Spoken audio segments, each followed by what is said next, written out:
Mtume sallallahu alayhi wasallam ni ilmu. Yeye mwenyewe ni ilmu ambayo yatakiwa isomwe, na ikishasomwa ifanywe kazi. Na ndio maana pamoja na kwamba ni katika miujizati yake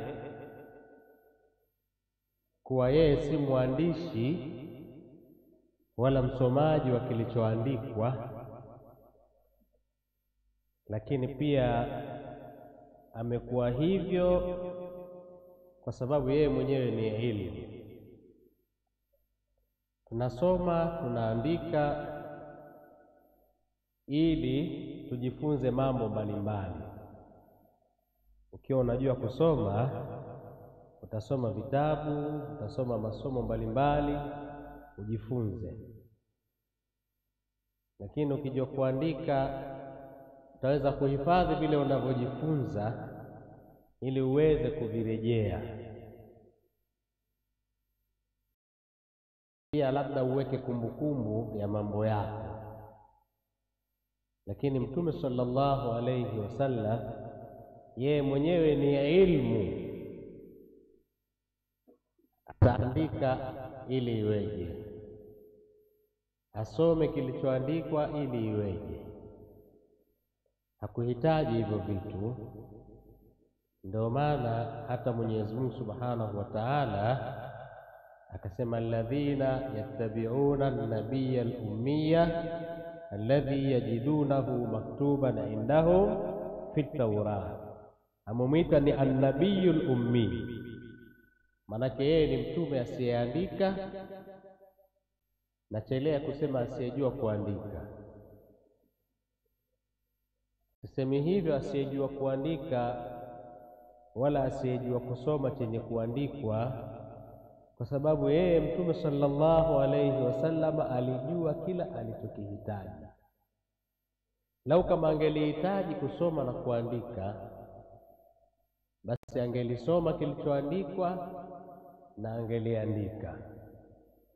Lakini kwa kuwa hakuvihitaji hivyo, basi hakuwa anayeandika wala kusoma chenye kuandikwa.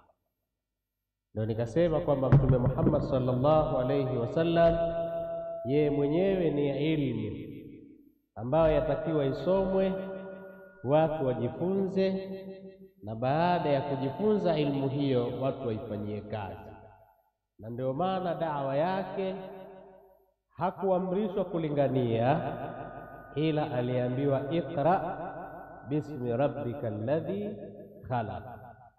Ndio kitu cha kwanza kabisa kuteremka katika sheria ya Mtume Muhammad sallallahu alayhi wasallam. Sasa utashangaa mtu anaambiwa asome wakati alikuwa hajafundishwa kusoma.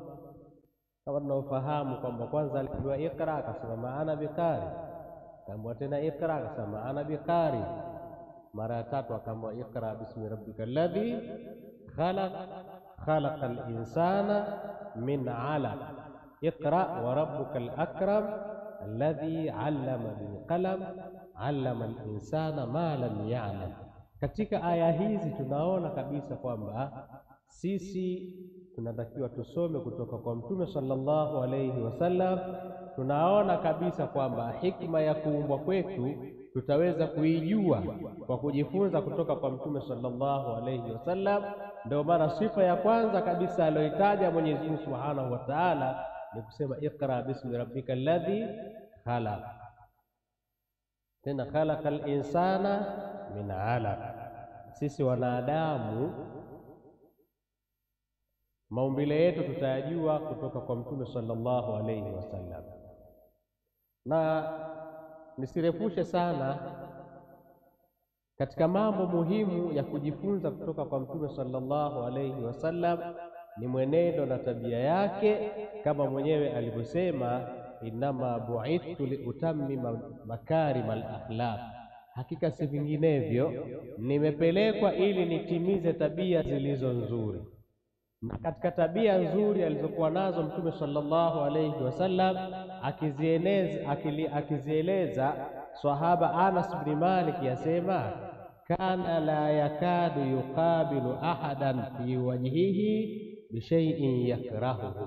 Mtume sallallahu alayhi wasallam alikuwa hakurubii kukabiliana na yoyote usoni mwake kwa kitu anachokichukia. Miongoni mwa tabia nzuri kabisa alizokuja nazo Mtume sallallahu alayhi wasallam ni kujitahidi kutomkwaza mtu, ni kujitahidi kutomuudhi mtu. Tena asema la yuqabilu ahadan, na kuna riwaya nyingine asema qalla an yuqabila rajulan. Ametumia ahadan, ametumia rajulan kwa tankiri, manake awe Muislamu asiwe Muislamu, awe mkubwa awe mdogo, awe mtukufu awe duni, awe na uwezo wa kukuadhibu awe hana, uwe wamuogopa humuogopi. Lakini Mtume sallallahu alayhi wasallam tukimsoma, cha kwanza kabisa kujifundisha ni tabia, na miongoni mwa tabia hizo ni kutopeleka maudhi kwa watu wengine, ni kutoa kwanza watu wengine, ni kuwachunga watu, kuwafanyia mazuri watu. Mwenyezi Mungu atuwafikishe tuwe katika wanaosikia maneno, kutenda anaotakiwa kutendwa na kuacha anaotakiwa kuachwa. Wal kamalu lillahi billahi tawfiq. Wassalamu alaykum wa rahmatullahi wa barakatuh.